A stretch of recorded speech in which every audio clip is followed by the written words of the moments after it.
Welcome to Smiles Hospital. Today, we have a very special group of people for you. These people have two things in common. One, they were all diagnosed with fistula. And number two, they all have smiles on their faces right now. Now, please join me while they share their stories with you. ಹೇಳಿ sir, ನಿನ್ನ story ಏನು? ನಮ್ಗೆ ಫಿಸ್ಟುಲ್ ಆಗಿತ್ತು. 3 ತಿಂಗಳ ಹಿಂದ್ಗಡೆ ಫಿಸ್ಟುಲ್ ಆಗಿತ್ತು. ಇಲ್ಲಿ smiles hospital ಬಂದು ಮಾರ್ಚ್ 21ಕ್ಕೆ ಆಪ್ರೇಷನ್ ಮಾಡಿಸ್ಕೊಂಡು ಈಗ 2 ತಿಂಗಳಾಯಿತು. ಎಲ್ಲ ಆರಾಮಾಗಿದೆ, ಫುಲ್ ಕ್ಯೂರ್ ಆಗಿ ಮೊದಲಿನಂಗೆ ಇದ್ದೀವಿ. ಏನು ಫಿಸ್ಟುಲ್ ಅನ್ನೋದು ಏನಿಲ್ಲ, ಫೈಲ್ಸ್ ಅನ್ನೋದಿಲ್ಲ. ಒಳ್ಳೆ ಸ್ಮೈಲ್ಸ್ ಹಾಸ್ಪಿಟ್ಲ್ 24x7 ಕೇರ್ ಮಾಡ್ತಾರೆ. ಒಳ್ಳೆ ರೆಸ್ಪಾನ್ಸಿಬಿಲಿಟಿ ಇದೆ.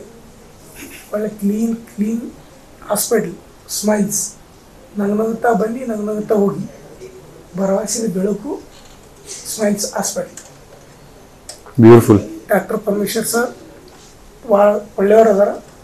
ಭಾಳ ಕೇರ್ಫುಲ್ಲಾಗಿ ಬಡ ಜನರಿಗೆ, ಉತ್ತರ ಕರ್ನಾಟಕದವ್ರಿಗೆ, ಕಲ್ಯಾಣ ಕರ್ನಾಟಕದವ್ರಿಗೆ ಭಾಳ ಎಲ್ಲರಿಗೆ ಭಾಳ ಇದರಿಂದ ಏನೇ ದುಡ್ಡು ಇರಲಿಲ್ಲ ಅಂದ್ರೂ ನಮ್ಮ ಫೌಂಡೇಶನ್ದಾಗ, ಸ್ಮೈಲ್ಸ್ ಫೌಂಡೇಶನ್ದಾಗ ಇದು ಮಾಡಿಕೊಂಡು ಕಡಿಮೆ ಎದುರಾಗ ಆಪ್ರೇಷನ್ ಮಾಡಿ ಎಲ್ಲ ಟ್ರೀಟ್ಮೆಂಟ್ ಮಾಡಿ ಕಳಿಸ್ತಾರೆ. ಎಲ್ಲರೂ ಬನ್ನಿರಿ ಸ್ಮೈಲ್ಸ್ ಹಾಸ್ಪಿಟ್ಲಿಗೆ. ಆಪ್ರೇಷನ್ ಪಿಸ್ಟುಲ ಇದ್ದು ಫಸ್ಟ್ ಸ್ಮೈಲ್ಸಿಗೆ ಬನ್ನಿ, ಎಲ್ಲಿ ಹೋಗ್ಬಿಡಿ. ಭಾಳ ಒಳ್ಳೆಯ ಹಾಸ್ಪಿಟ್ಲ್ ಇದೆ ಬೆಂಗಳೂರಲ್ಲಿ.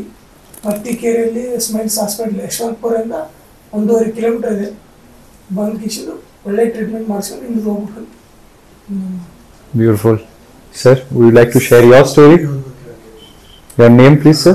Dr. Lokesh Naik. He is a doctor himself. Beautiful. ಬಂದು 3 ತಿಂಗಳ ಹಿಂದೆ ನಾನು ಕೂಡ ಸೇಮ್ ಇವರಾಗೆ ಕ್ರಿಟಿಕಲ್ ಫಿಸ್ಟುಲಾ ಇತ್ತು ನಮ್ಮದು. ಸೊ ಈ ಟ್ರೀಟ್ಮೆಂಟ್ ತಗೊಂಡ್ವಿ. ಡಾಕ್ಟರ್ ಪರಮೇಶ್ವರ ಸರ್ ದೇವರಿದ್ದಂಗೆ ಅವರ ಕೈಗುಣದಲ್ಲಿ ಎಲ್ಲರೂ ಕೂಡ ನಾವೆಲ್ಲರೂ ನಮ್ಮದೇ ಆದ ಒಂದು ಇದರಲ್ಲಿ ವಾಸಿ ಆಗಿದ್ದೀವಿ. ಹೆಚ್ಚು ಕಮ್ಮಿ ಈಗ 75% 80% ವಾಸಿ ಆಗಿದೆ. ಸೊ ಈ ಹಿಂದೆನೂ ಕೂಡ ನಾನು ಆಲ್ರೆಡಿ ಹೇಳಿದ್ದೆ, ನಮ್ಮ ರಿವ್ಯೂ ಕೊಟ್ಟಿದ್ದೆ. ಭಾಳ ಚೆನ್ನಾಗಿದೆ. ಡಾಕ್ಟ್ರು ತುಂಬ ಒಳ್ಳೆಯದಿದ್ದಾರೆ. ಇವ್ರು ಹೇಳ್ದಂಗೆ ನಿಯರ್ ಬೈ ಯಶವಂತಪುರ ರೈಲ್ವೆ ಸ್ಟೇಷನಿಂದ ಹೋಗ್ಬೇಕಾಗ್ಬಿಟ್ಟಿದೆ. ಬಟ್ ಗುಡ್ ಹಾಸ್ಪಿಟ್ಲ್, ತುಂಬ ಚೆನ್ನಾಗಿದೆ. Nice. One thing I would like to remind you all, they all have a WhatsApp group and they're all friends there. Sir, what is your story? Sir, ಹೇಳ್ಬೇಕಂದ್ರೆ hospital ಬಗ್ಗೆ ನಮಗೆ ಹೇಳೋದಕ್ಕೆ ಬಾಯಲ್ಲಿ ಬರೋದೇ ಇಲ್ಲ. ಅಷ್ಟು ಒಳ್ಳೆ ಹಾಸ್ಪಿಟ್ಲ್. ಯಾಕಂದ್ರೆ ಬೇರೆ ಕಡೆ ನೋಡಿದ್ದು ನಾವು ತುಂಬಾ ಕೆಲವೊಂದ್ ಕಡೆ ತೋರಿಸ್ತಿದ್ವಿ, ಏನೋ ರೆಸ್ಪಾನ್ಸ್ ಮಾಡಿಲ್ಲ. ಬಟ್ ಲಾಸ್ಟ್ ಟೈಮ್ ಇಲ್ಲಿಗೆ ನಮ್ಗೆ ಹಾಸನಿಂದ ಇಲ್ಲಿ ರೆಫರ್ ಮಾಡಿದ್ರು, ತೋರಿಸ್ಕೊಂಡು ಬನ್ನಿ ಅಂತ. ಬಟ್ ಇಲ್ಲಿ ಬಂದ್ಮೇಲೆ ಇಲ್ಲ ಆಗಿ ಟ್ರೀಟ್ಮೆಂಟ್ ಏನೋ ಒಂಥರ ನಮ್ಗೆ ಖುಷಿ ಆಯ್ತು. ಏನೋ ಒಂದು ದೇವಸ್ಥಾನದಲ್ಲಿ ಇದೀವಿ ಅನ್ನೋ ಫೀಲು. ಇಲ್ಲಿ ಹಾಸ್ಪಿಟಲ್ ಇದೀವಿ ಅನ್ನೋ ಫೀಲೇ ಇಲ್ಲ, ದೇವಸ್ಥಾನದಲ್ಲಿ ಇದೀವಿ ಅನ್ನೋದೊಂದು ಫೀಲ್ ಇದೆ ನಮಗೆ. ಬಟ್ ನೀಟಾಗಿ ಕ್ಯೂರ್ ಆಗ್ತದೆ, ಎಲ್ಲರೂ ನೀಟಾಗಿ ರೆಸ್ಪಾನ್ಸ್ ಮಾಡ್ತಿದ್ದಾರೆ. ಈ ಟ್ರೀಟ್ಮೆಂಟ್ ಬಗ್ಗೆ ಏನು ಬ್ಯಾಡ್ ಒಪಿನಿಯನ್ನೇ ಇಲ್ಲ ಇದರಲ್ಲಿ, ಎಲ್ಲ ಒಳ್ಳೆಯದೇ, ನೀಟಾಗಿ ಮಾಡ್ತಿದ್ದಾರೆ. ಬಂದ ತಕ್ಷಣ ಫಸ್ಟ್ ಅಮೌಂಟ್ ಏನು ಮಾತಾಡಲ್ಲ, ಈ ಥರ ಆಗಿದೆ, ಈ ಥರ ಸರ್ಜರಿ ಮಾಡಿಸ್ಕೊಳಪ್ಪ ಅಂತ ಹೇಳ್ತಾರೆ. ಎಲ್ಲ ಕೆಲಸ ಮುಗಿದ್ಮೇಲೆ ನೆಕ್ಸ್ಟ್ ಅಮೌಂಟ್ ಏನಿರೋದು, ಕಷ್ಟ ಏನಿದೆ ಅದನ್ನು ತಿಳ್ಕೊಂಡು ಅಮೌಂಟ್ ಇದು ಮಾಡ್ತಾರೆ. ದುಡ್ಡು ಮುಖ ನೋಡೋದೇ ಇಲ್ಲ ಇವರು. ಫಸ್ಟ್ ಕೆಲಸ, ನೆಕ್ಸ್ಟ್ ದುಡ್ಡು, ಅಷ್ಟೇ. ಚೆನ್ನಾಗಿದೆ, ಎಲ್ಲರೂ ಬನ್ನಿ. ಬಟ್ ಈ ಸಮಸ್ಯೆನ ಹೇಳ್ಕೊಳಕ್ಕಾಗಲ್ಲ ಕೆಲವೊಬ್ರಿಗೆ. ಬಟ್ ನಂತರ ಮಾಡ್ಕೊಬಿಡಿ. ನಂದು ತುಂಬಾ ಕಾಂಪ್ಲಿಕೇಟೆಡ್ ಆಗಿತ್ತು. ಬಟ್ ಇವಾಗ ಏನಾಗಿದೆ ಅಂತ ಇಲ್ಲಿ ಬಂದ್ಮೇಲೆ ಕ್ಲಿಯರ್ ಆಗಿದೆ, ಏನೂ ಸಮಸ್ಯೆ ಇಲ್ಲ, ನೀಟಾಗಿ ವಾಸಿ ಆಗ್ತದೆ ಎಲ್ಲ. ಬಟ್ ನಾನು ಹೇಳೋದೇನಂದ್ರೆ ಎಲ್ರಿಗೂ ತೋರಿಸ್ಕೊಳಕ್ಕಾಗಲ್ಲ, ಅಲ್ಲಿ ಇಲ್ಲಿ ಹೋಗ್ತೀರಿ, ಎಲ್ಲೋದ್ರೂ ಅಷ್ಟೇ ಸುಮ್ಮನೆ ಚೆಕ್ ಮಾಡ್ತಾರೆ, ಹಿಂಗಾಗಿದೆ ಅಂತ ಟ್ಯಾಬ್ಲೆಟ್ ಕೊಡ್ತಾರೆ, ಒಂದು ಇಂಜೆಕ್ಷನ್ ಮಾಡ್ತಾರೆ ಅಷ್ಟೇ. ಬಟ್ ಇಲ್ಲಿ ಬಂದರೆ ಯಾವ ಥರ ಅಂದರೆ ಕೊಲೋನೋಸ್ಕೋಪಿ, ಎಂಡೋಸ್ಕೋಪಿ ಎಲ್ಲ ಮಾಡಿ ಈ ಥರ ಇದೇ ಸಮಸ್ಯೆ ಅಂತ ಕಂಡಿಡಿದು ಅದೊಂದು ಸರ್ಜರಿ ನೀಟಾಗಿ ಮಾಡ್ತಾರಲ್ಲ, ಅದೊಂದು ತುಂಬ ಸಂತೋಷ. ಬಟ್ ಈ ಹಾಸ್ಪಿಟ್ಲ್ ಸ್ಟಾಫ್ ಇದಾರಲ್ಲ, ಏನೋ ಒಂಥರ ನಮ್ಮ ಮನೆಯವ್ರ ಥರ ನೋಡ್ತಾರೆ, ನಮ್ಮನ್ನು ಟ್ರೀಟ್ ಮಾಡ್ತಾರೆ, ಅದೊಂದು ತುಂಬ ಖುಷಿ ಆಗುತ್ತೆ ಅಷ್ಟೇ. So, you two, how are you two friends? Are you in the same WhatsApp group? So, you all are in the same WhatsApp group. You all went to members. 23 members in one WhatsApp group. So, what is your story, sir? I heard you came here with fistula, not able to walk and sit, and now you're playing cricket. Could you please tell about? It's a wonderful sportsman.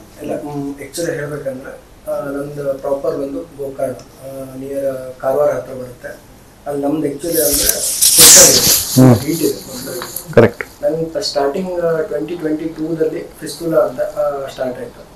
ಅದನ್ನು actually ನಾನು ಮಂಗಳೂರಲ್ಲಿ ಒಂದು ದೊಡ್ಡ ಹಾಸ್ಪಿಟ್ಲಿಗೆ ಹೋಗಿದ್ದೆ, ಅದು name ಬೇಡ, ದೊಡ್ಡ ಹಾಸ್ಪಿಟ್ಲಿಗೆ ಹೋಗಿದ್ದೆ. ಅಲ್ಲಿ ಅದು MRI ಆ ಥರ ಎಲ್ಲ ಮಾಡಿದ್ರು. ಅದಾದ್ಮೇಲೆ ಆಯ್ತು ಆಪರೇಷನ್ ಮಾಡಿದ್ರು, ಓಪನ್ ಸರ್ಜರಿ ಮಾಡಿದ್ರು. ಓಪನ್ ಸರ್ಜರಿ ಆದಮೇಲೆ ಒಂದು 15 ದಿವಸ ಆಯಿತು. ಮತ್ತೆ ಅವರೆಲ್ಲ ಡಿಸ್ಚಾರ್ಜ್ ಮಾಡಿ ಮನೆಗೆ ಹೋಗಿ ಅಂತ ಹೇಳಿದ್ರು. ಮತ್ತೆ ಬಂದಮೇಲೆ ಮತ್ತೆ 1 ವರ್ಷದ ಮೇಲೆ ಮತ್ತೆ ಅದು ಸೇಮ್ ಪ್ರಾಬ್ಲಮ್ ಸ್ಟಾರ್ಟ್ ಆಯಿತು.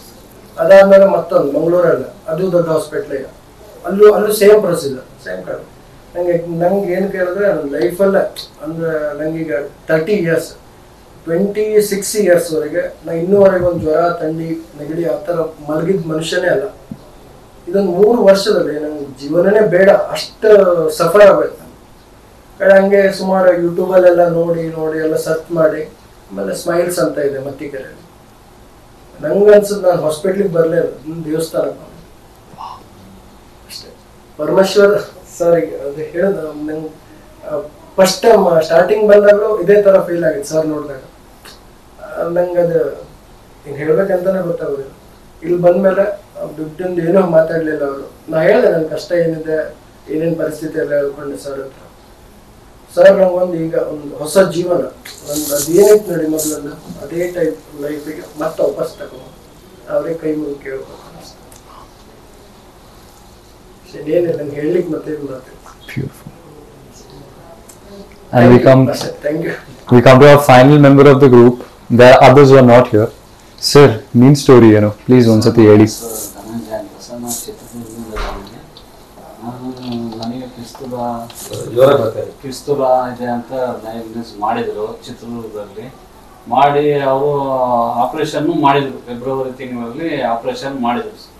ಮಾಡಿ 1 ತಿಂಗಳಾದ್ರೂ ನನಗೆ ನೋವು ಏನು ಇದಾಗಲಿಲ್ಲ. ಯಾಕೋ ಇದಾಯ್ತು ಅಂತ ಮತ್ತೆ ಬೇರೆ ಡಾಕ್ಟರ್ ಹತ್ರ ಕನ್ಸಲ್ಟ್ ಮಾಡಿದಾಗ ಅವರು MRI ಸ್ಕ್ಯಾನಿಂಗ್ ಇದು ಮಾಡಿದ್ರು. ಅವಾಗ ಆಪರೇಷನ್ ಆಗಿ 4 ಡೇಸ್ ಆಗಿದೆ, ತಿಂಗಳಾದ್ಮೇಲೆ ಮತ್ತು ಅದು ಪಿಸ್ತೂಲ ಇದೆ, ಅದು ಏನಿದಾಗಿಲ್ಲ, 3.25 ಸೆಂಟಿಮೀಟರ್ ಇದೆ ಅಂತ ಹೇಳಿದ್ರು. ಆಮೇಲೆ ನಮ್ಮ ಫ್ಯಾಮಿಲಿ ಡಾಕ್ಟರ್ ಒಬ್ರು ಇದ್ರು, ಭರತ್ ಅಂತ, ಅವರು ನಮ್ಮ ಫ್ರೆಂಡ್ ಹೇಳಿದ್ರು ಸ್ಮೈಲ್ ಮತ್ತಿಕೆರೆ ಹಾಸ್ಪಿಟ್ಲಿಗೆ ಹೋಗ್ಬೇಕು, ಪರಮೇಶ್ವರ್ ಸರ್ ಇದ್ದಾರೆ, ಇದು ಭಾಳ ಫೇಮಸ್, ಚೆನ್ನಾಗಿ ಇದು ಮಾಡ್ತಾರೆ ಅಂತ ನಾವು ಅವರ ಕನ್ಸಲ್ಟೇಷನ್ಗೆ ಬಂದ್ವಿ ಸರ್. ಇಲ್ಲಿ ಭಾಳ ಚೆನ್ನಾಗಿ ಸರ್ ಟ್ರೀಟ್ಮೆಂಟ್ ಕೊಟ್ಟರು. ನಾನು ಆಲ್ರೆಡಿ 6 ಸಲ ಆಪ್ರೇಷನ್ ಆಗಿದೆ ನನಗೆ. ನಾನು ಮಾನಸಿಕವಾಗಿ ಇದನ್ನು ನನ್ನ ಜೀವನದಲ್ಲಿ ಇದು ಸರಿ ಹೋಗೋದೇ ಇಲ್ಲ ಅಂತ ನಾನು ಇದಾಗಿತ್ತು. ಸರ್ ಹತ್ರ ಬಂದಾಗ ಅವರೆಲ್ಲ ನೋಡಿ ನನಗೆ ಆಪ್ರೇಷನ್ ಮಾಡಿದಾಗ ಇಂದ 100% ಓಕೆ ಆಗಿದೆ ಧನಂಜಯ್, ನಾನು ಅದಕ್ಕೆ ಗ್ಯಾರಂಟಿ ಅಲ್ಲ. ಅದೇ ಥರ ಅವ್ರ ಮಾತಿನ ಪ್ರಕಾರ ಈಗ ನನಗೆ 2 ತಿಂಗಳಾಗಿದೆ, ಅದ್ರ ಸಿಂಪ್ಟಮ್ ಏನಿಲ್ಲ, ಭಾಳ ಚೆನ್ನಾಗಿ ಕ್ಯೂರ್ ಆಗಿದ್ದೀನಿ. ನಾನು KSRTC ಎಂಪ್ಲಾಯ್ ಇದ್ದೀನಿ. ದಯಮಾಡಿ ನಮ್ಮವರು ಭಾಳ ಜನ ಈ ಸಮಸ್ಯೆಯಿಂದ ಬಳಲ್ತಿದ್ದೀರ. ಯಾರಾದ್ರೂ ಈ ಸಮಸ್ಯೆ ಇದ್ರೆ ನೀವು ಎಲ್ಲೂ ಹೋಗಂಗೆ ಸ್ಮೈಲ್ ಮತ್ತಿಕೆರೆ ಹಾಸ್ಪಿಟ್ಲಿಗೆ ಬರಬೇಕು. ಪರಮೇಶ್ವರ್ ಸರ್ 100% ಗುಣ ಮಾಡಿ ಕೊಡ್ತಾರೆ ಅಂತ ಹೇಳಕ್. ಸೊ ಇವರೆಲ್ಲ ಕಾಂಪ್ಲೆಕ್ಸ್ ಫಿಸ್ಟುಲಾ 1 ಸರಿ 2 ಸರಿ 3 ಸರಿ 4 ಸರಿ ಬಂದು ಪಾಪ ಆಪರೇಷನ್ ಮಾಡಿಸ್ಕೊಂಡು ಇಲ್ಲಿ ನಾನು ಲೇಸರ್ ಚಿಕಿತ್ಸೆ ಮಾಡಿ ಎಲ್ಲರಿಗೂ ಒಂದು ಹೊಸ ಮುಖ, ಹೊಸ ಜೀವನ ಅಂತ ನಾನು ಹೇಳಕ್ಕಾಗಲ್ಲ, ಒಂದು ಹೊಸ ಮುಖ. ಆ ಮುಖದಲ್ಲಿ ಮಂದಹಾಸ, ನಗು, ಎಲ್ರಿಗೂ ನಗು ಇದೆ. ಈ ರೀತಿ ಬೇರೆ ಬೇರೆ ಜಿಲ್ಲೆಗಳಿಂದ, ಬೇರೆ ಬೇರೆ ದೇಶಗಳಿಂದ, ಬೇರೆ ಬೇರೆ ರಾಜ್ಯಗಳಿಂದ ಜನ ನಮ್ಮ ಹಾಸ್ಪಿಟಲ್ ಬರ್ತಾರೆ. ಇವನ್ನೆಲ್ಲ ನೋಡಿದ್ರೆ ನಮ್ಗೆ ಇದೇ ಒಂದು ದೊಡ್ಡ ಸಂತೋಷ. ಯಾಕೆಂದ್ರೆ ನೋಡಿ, ಇವರೆಲ್ಲ ಒಂದು ರೂಮ್ ಮಾಡ್ಕೊಂಡು ಒಂದು ಫ್ರೆಂಡ್ಸ್ ಗ್ರೂಪ್ ಮಾಡ್ಕೊಂಡಿದ್ದಾರೆ, ಸ್ಮೈಲ್ಸ್ ಫ್ರೆಂಡ್ಸ್ ಗ್ರೂಪ್ ಅಂತ. ಆ ಗ್ರೂಪ್ ಮಾಡಿ ಇವ್ರ ಸಾಧನೆಗಳು ಅವರು ಕ್ರಿಕೆಟ್ ಅಲ್ಲಿ ಮೊನ್ನೆ ಮ್ಯಾನ್ ಆಫ್ ದಿ ಮ್ಯಾಚ್ 6 ಎಲ್ಲ ಹೊಡೆದು ಬಹಳ ಜನ ಕ್ರೀಡಾಡ್ತಾರೆ. ಸೊ ಎಲ್ಲರ ಸಾಧನೆಗಳನ್ನ ಗ್ರೂಪ್ ಅಲ್ಲಿ ಹಾಕ್ತಾರೆ, ನೋಡೋಕೆ ಬಹಳ ಖುಷಿ ಆಗಿದೆ. ಇನ್ನೊಬ್ರು ಬೀರ್ಲಿಂಗ್ ಅಂತ ಹೇಳಿ, ಅವರು ಪೊಲಿಟಿಷಿಯನ್, ಅವರು ಕಾಂಗ್ರೆಸ್ ಪೊಲಿಟಿಷಿಯನ್, ಯುವ ನಾಯಕರು, ರಾಯಚೂರು ಜಿಲ್ಲೆಯವರು. ಅವ್ರು ನೋಡಿದ್ರೆ ಅವರು ಗ್ಯಾರಂಟಿ ಸ್ಕೀಮ್ಸ್ ಅಲ್ಲಿ ಬಿಸಿ ಆಗಿರ್ತಾರೆ, ಜನಕ್ಕೆ ಗ್ಯಾರಂಟಿ ಸ್ಕೀಮ್ ಕೊಡೋದ್ರಲ್ಲಿ ಅವರು ಆ ಗ್ಯಾರಂಟಿ ಕೊಡ್ತಾರೆ, ನಾವು ಇಲ್ಲಿ ಫಿಸ್ಟುಲಾ ಗ್ಯಾರಂಟಿ ಕೊಡ್ತೀವಿ. ಸೊ ಅದೇ ನಮ್ಗೆ ಹೋಗಿರೋ ವ್ಯತ್ಯಾಸ. So after watching all this, do you think I'm an anchor? I'm not an anchor. You see this? I'm a patient here right now, but I don't feel like a patient as often. I was operated and diagnosed in Kolkata, West Bengal, with fistula and Crohn's disease, and I got operated very poorly there in a very big hospital, which of course I'm not going to name. And immediately my aunt suggested me to come to Smiles because her husband himself got operated here. He came with piles and he left with smiles. I'm recovering right now. I'm still not quite there yet, but I trust the process. I trust Dr. Parameshwara and I trust Smiles. I'll be there soon.